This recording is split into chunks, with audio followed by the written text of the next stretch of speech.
Namato Ratana Tayasa.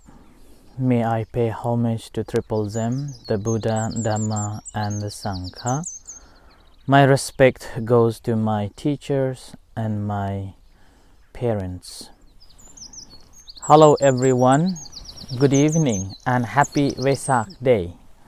So blessings to you all on the occasion of Vesak Purnima or Buddha Day. Hi everyone, I hope that you've been having a good time and also reflecting on the virtues of the Buddha, particularly celebrating the Buddha Day or birthday of the Buddha by observing at least of 5 precepts. So today is another beautiful day in Scotland, in Aberdeen.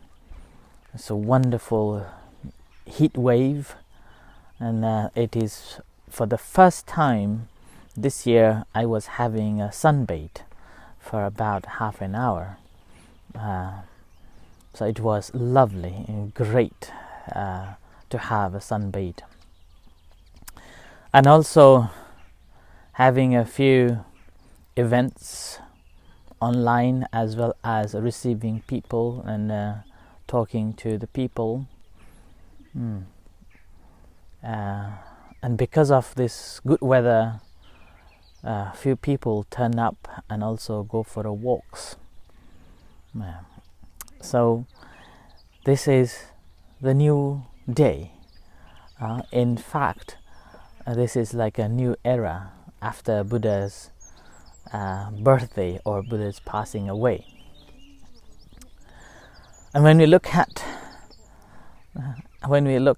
the Vesak Day or the Buddha Purnima, basically we are celebrating a man who lived once upon a time about 2,500 years ago, a man who called himself not just a man but a superhuman. He raised above from the human conditioned, and he became a symbol of hope, symbol of perfection, and symbol of freedom.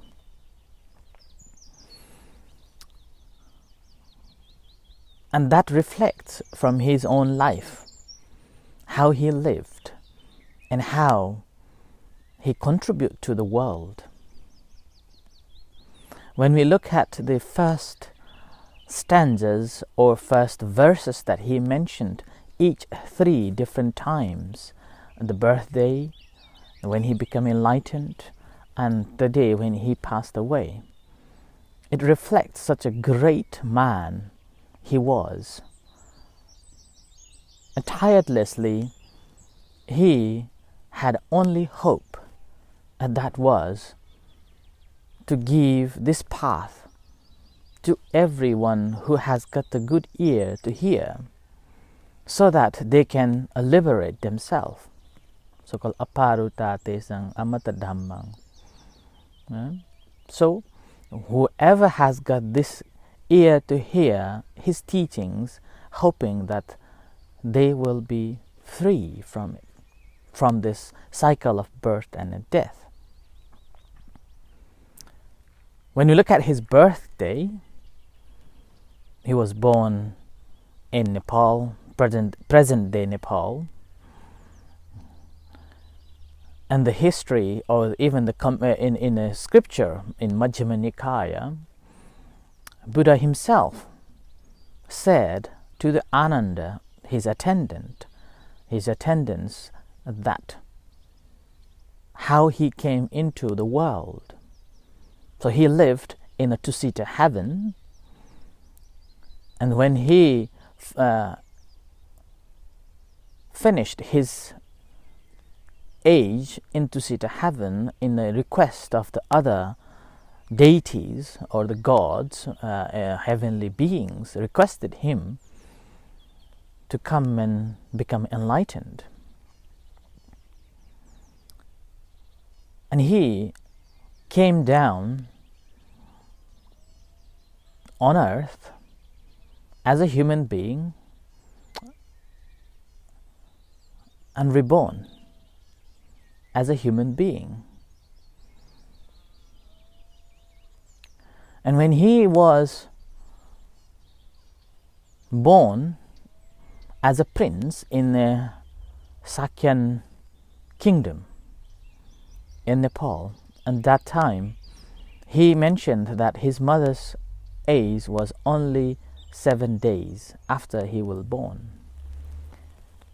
He also mentioned that normally human beings will born, somebody will stay in a womb for 9 months and somebody will stay in full 10 months or more than 10 months. And there are stories that the child born before 9 months too.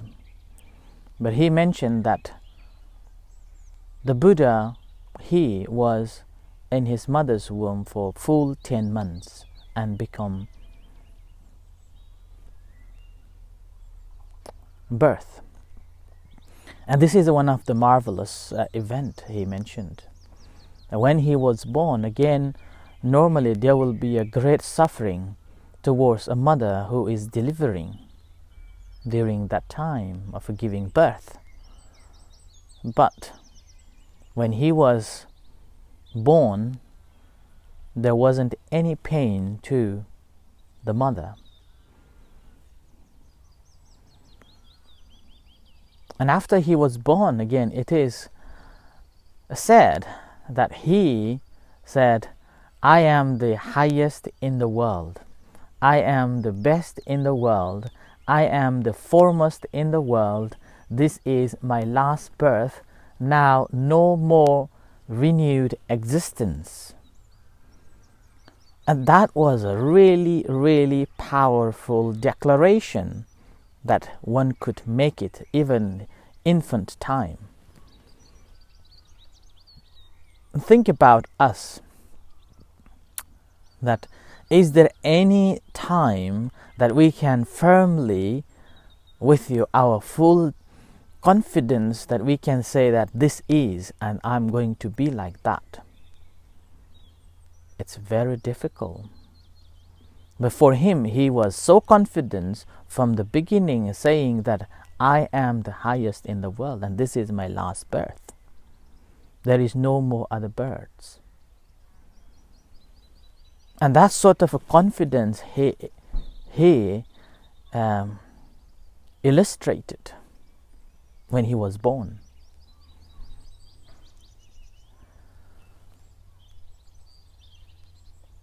And I remember how I came to Buddhism. And this is strongly related to the Purnima, Vesak day. Yes, I was born in Nepal. Yes, I have studied Buddha's life history in the schools. Yes, occasionally went and joined with the Vesak celebration in Nepal. But I never had any faith or believe in Buddhism at all. But somehow one day, one year, on the way back from my college, the hymns that was playing in the temple, the monastery, which was just preparing for the Vesak celebration. So now I'm talking about 1998 sometimes, 1997 or 1998. So that hymns dragged me into the temple. And when I went into my local temple, the Buddhist monastery, there were two nuns, and devotees were preparing for the celebration of a Vesak. And I helped to create the hanging flags, like these flags.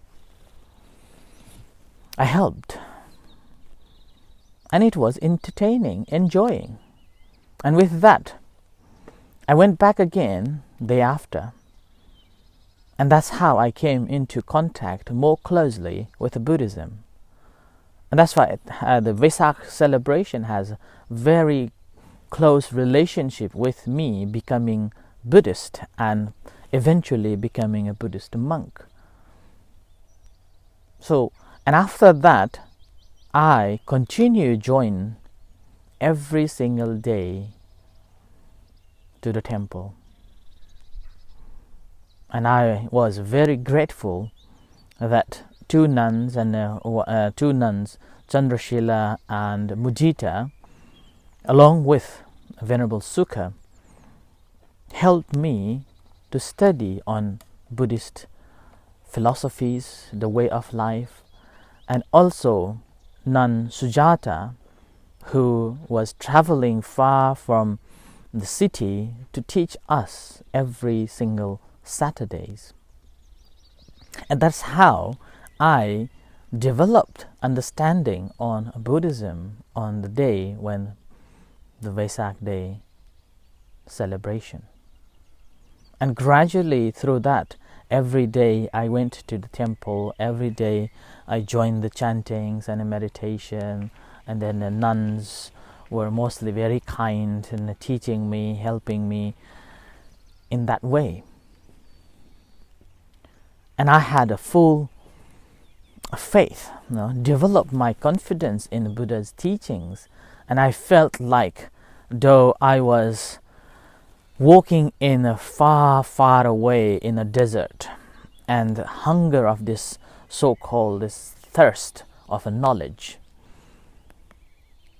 And the very moment when the nuns were teaching me about the Buddhism, I felt like, there is something. There is something. There's a vast knowledge, ocean of knowledge that is there. So then that dragged me to more study, more readings, and then a practice. And that built my confidence in Buddha's teachings and a Buddha. But I still cannot fully or with full confidence to say that I have this full faith in it. I'm still learning and investigating and reflecting every day and night. And the more I investigate, the confidence in his teachings grow day by day, day by day. And it's become so relevant and it makes sense.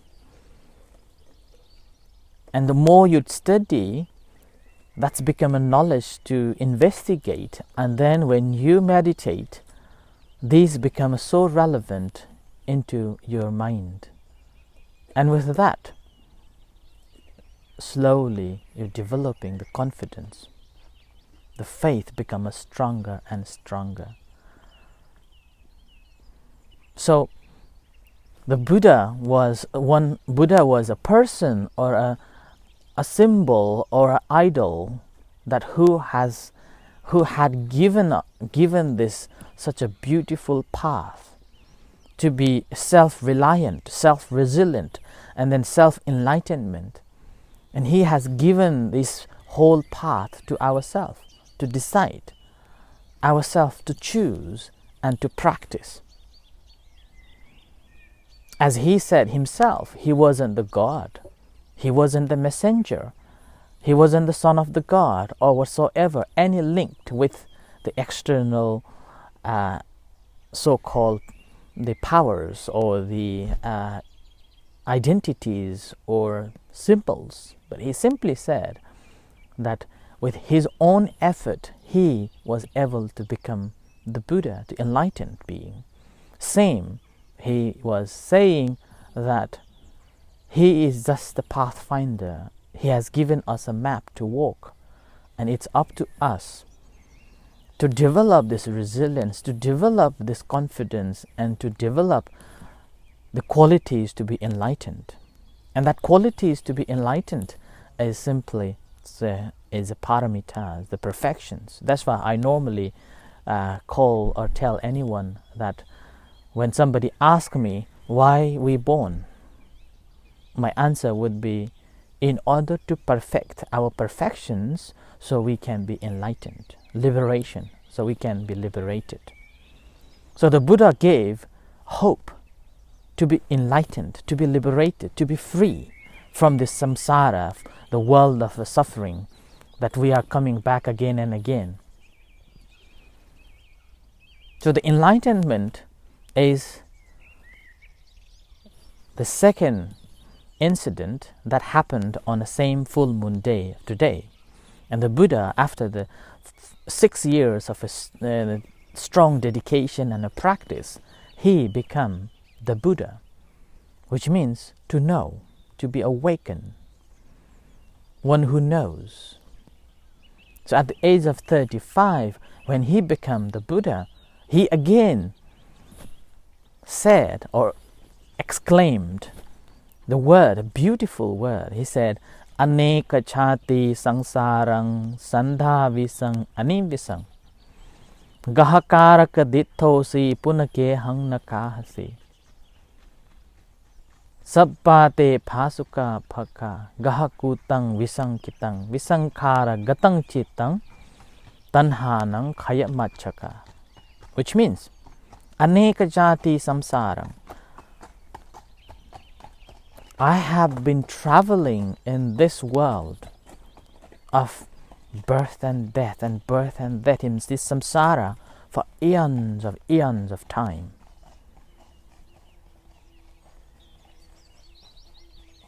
Looking for a house builder, a builder who builds this life back again and again into this life of the samsara, is the suffering. I couldn't see this builder who is making this life back again and again to face with this suffering. And finally now I realize this builder who is lying in me, all the conditions that condition to be reborn has been destroyed. The tools that conditioned to be reborn has been destroyed. And now there is no more births to me. This is my last birth. So that comes to correlates from the day when he was born, saying, this is my last birth. And now he truly realized that this is the last birth. And that is the beauty here, and that is the marvelous or the wonderful event that took place. And his enlightenment again gave us a great hope that if we have this great hoping or this desire or aspiration to be enlightened or to be free or liberate ourselves from this samsara, there is a possible. So there is a possibility to liberate ourselves, to be free ourselves from this birth and death cycle. And Buddha, he tested by himself and he was freed.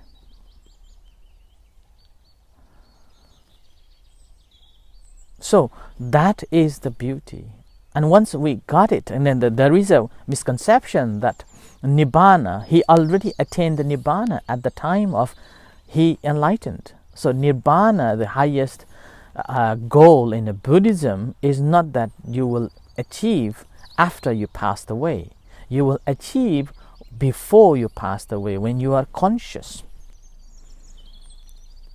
The consciousness which hasn't got any condition to create further, and that ends. And that is the Nibbana. And that day he was enlightened. And his teaching simply is not about any organized faith or organized religion. He simply said there is a suffering. Who can deny? There is a suffering. Everybody will accept. Doesn't matter which religion we are following, doesn't matter which faith we have. Suffering is there. But the question is, what is suffering? And that needs to be detailed conversation going on. And the Buddha mentioned in a very short and beautiful form, birth is suffering. So being born is suffering. Getting old is suffering. Going to die is suffering. Not getting what we wish for is suffering. Associating with a person we dislike is suffering. This association from the liked is suffering. But ultimately, he mentioned, having attachment to this body and this mind, basically it's called pancha upadhana khandha dukkha. That is suffering.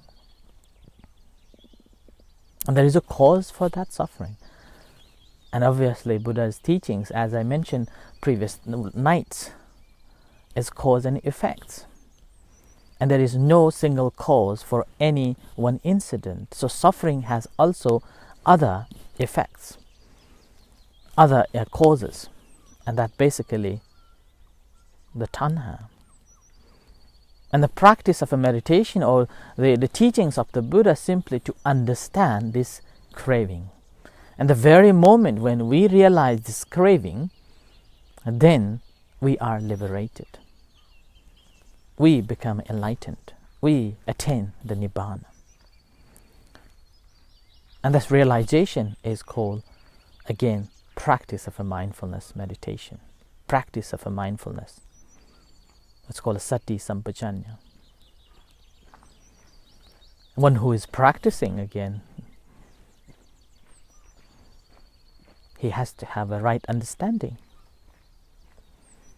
When one has got the right understanding, then rest will come together. And with the right understanding and the right practice, we be freed. So when he passed away or entered to the parinibbana, mahaparinibbana, before he went into this mahaparinibbana state, he simply said, his last word is, be mindful. The all conditioned dhammas are transient.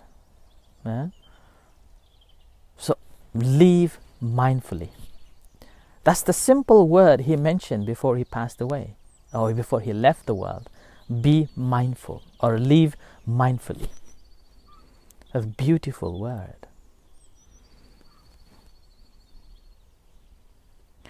And then, if we live this mindful living,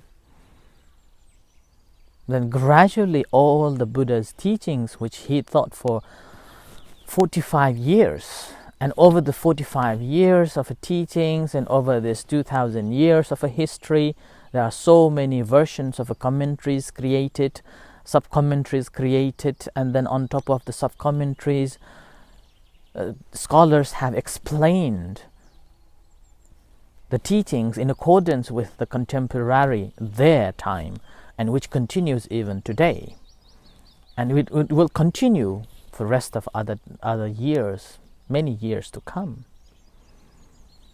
So Buddha taught in simple form a Four Noble Truth, and it's been discussed throughout the history, and we are still discussing on that, and we know philosophically, but we haven't realized it. So on the occasion of the Vesak day, this is our opportunity to learn and realize. Hi. So we have to realize that. And we have to work on this to realize these teachings so we can be free ourselves, so we can liberate ourselves from the cycle of birth and death.